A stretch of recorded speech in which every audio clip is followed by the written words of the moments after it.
Fate's Call can really take Life out of a sticky situation and put him into safety even after the cast of the Death from Below. But Xin Zhao games can be decided in the first 6 levels. We saw that in a negative way with Cliff falling apart yesterday. We saw a great Xin Zhao performance by Tarzan in our first series of the day. I feel like early game, huge advantages to Hanwha Life. If you draw out something like a Cannon Barrage. Yeah, doing it. Control Ward comes in, and Blast Cone's just eaten by Key to make sure that no one can pop over. An injury in 2015 spring. Yeah.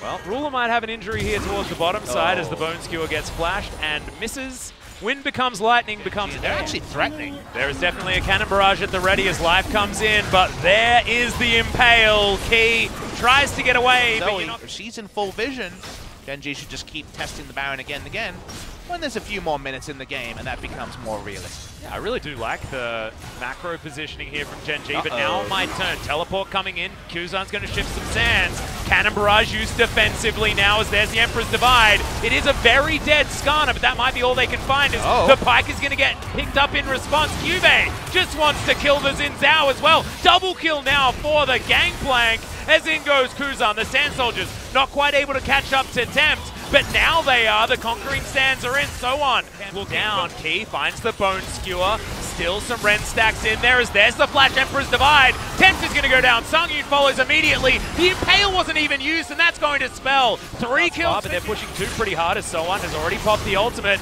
Emperor's Divide, though, just puts Hanwha Life in a neat little box. Bono trying to get out of the way. The Impale is used, like you say, on the Aatrox. No more engage. Possible Trouble Bubble is going to land onto Life, but he straight up does not care about it. And Cuvee goes back underneath this turret to take it down. Target selection perfect. The good luck charm of the Skarner in this game. They're going to break inner line. There's no Nexus turret, guys.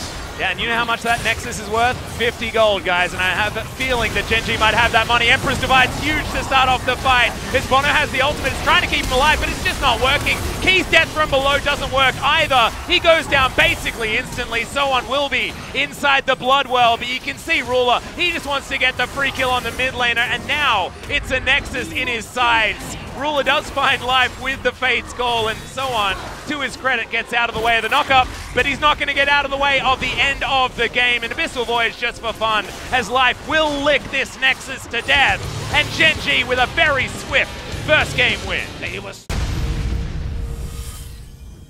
building a lot of magic resist. And your friend and mine, me, and my own friend, is also hyped because weren't we having this conversation with the Korean casters? Yeah. Who's the best Lucian in the LCK? And Kuzan's name is right up there, even though it's a mid lane Lucian pick. This is a very intriguing pick here, and we kind of diagnosed something like the Elise can be coming in, Karthus that to the nth degree, less lane pressure, going back, and another pre-6-minute Drake start that we're seeing basically every game. Real positive here this game is there's the quickness. Immediately the Civ is going down low. You can't spell shield. Death. A teleport to come in for the flank as Peanut has to flash to get himself out. There it is. The final spark comes forward. Ruler up into the air, but already the first damage has been done. But Cuvee, so much damage off to the side, and Ruler finishes it off. Aggressively, Key is boosting it towards the top side with his Moby boots. Bono's here as well. Ragnarok is going to get popped. Relentless Pursuit is in. Cleanse is down. Final Spark isn't quite going to land it, but the last auto from Sangyun. From Bono, but they're trying to make things happen. However, now... Yep, Ruler's going to flash very, very early. Does have the Feather Storm, but I'm not sure it's going to save him. Bladecaller comes in. He has to walk through the Final Spark as he does fall down. They do still have an AD carry on the side of Gen.G as Peanut is threatening off to the side. Trouble Bubble lands onto the Aatrox, and this is a kill opportunity right now. Cuvee gets a few shields. Wall of Pain is there to try and protect. Available, but Trouble Bubbles are flying through. Soan's in there as well. And Peanut very early on the stopwatch because he's so close to dead is now Life able to get himself out of the fight. Tempt is going to go golden and eventually does fall down as Kuzan wants to get into this pit. With the Wall of Pain now on cooldown. That's a Trouble Bubble landing, and that means that Cuvee has to use a very early stasis. Can Peanut actually get into this pit? He is! He is in there! Can he get it with a lay waste? No, we can't. Bono secures the Baron. The first Requiem comes in. Is it actually going to do anything is the question, as it is. The cannon falling down. Final Spark lands onto Cuvee, but he does manage to get that reset. 30% of his health bar is in. Umbral Dash gets him over the wall. That is going to be to relative safety, but you can see that Hanwha have the inside track to the Gen.G base. This is a dead turret on the top side. They're corralling the Gen.G members. Temp's out of mana though, so he doesn't do much damage here, remember that. Yeah, teleport now going to be utilized as well. That's going to get Cube back with a full health bar. And now Hanwha are the team that have to be scared. Good first knock up. Infernal Chains does get the Ragnarok. It's really hard to see how Gen.G find anything. Quickness available again. That's about all they got. Yeah, well, Battle Dance is going to come forward, but doesn't find the Grand Entrance. Does get an exhaust out, but Ruler, he's going to lose his life. The heal does come in. He survives for the moment, but he has to get onto the fountain. Infernal Chains are going to be broken effortlessly from Hanwha as they look to chip down these Nexus turrets. And by chip, I mean obliterate. One of them almost to fall. It's only a Siege Minion auto attack, and that one's going to be taken. Peanut underneath this turret. These turrets does have some wave clear, but he needs to get rid of champions. He needs to get rid of Hanwha life. Otherwise, this is going to be all over. It's a desperate attempt at a fight here as Requiem's going to be utilized in the back line. It does go down, but it's just tickling these Hanwha members. Double kill already for Soan. The Nexus is going to fall as an afterthought by the looks of things as Sungin is flashing onto Ruler. He's getting the autos onto Cube. The fountain is where you belong, gentlemen. As we're going to game 3, Hanwha showing signs of life. Hanwha life. Us now. That's a lot of rulers. Gen.G can do with 5 of those. Yeah, you can measure a lot of things with that many rulers, Papa Smithy. You're exactly right. Yeah. In fact, if you had 5 rulers, would you win? Yeah. How does Ruler do in the jungle? Does he play Twitch? I guess he'd play Twitch. I held my tongue.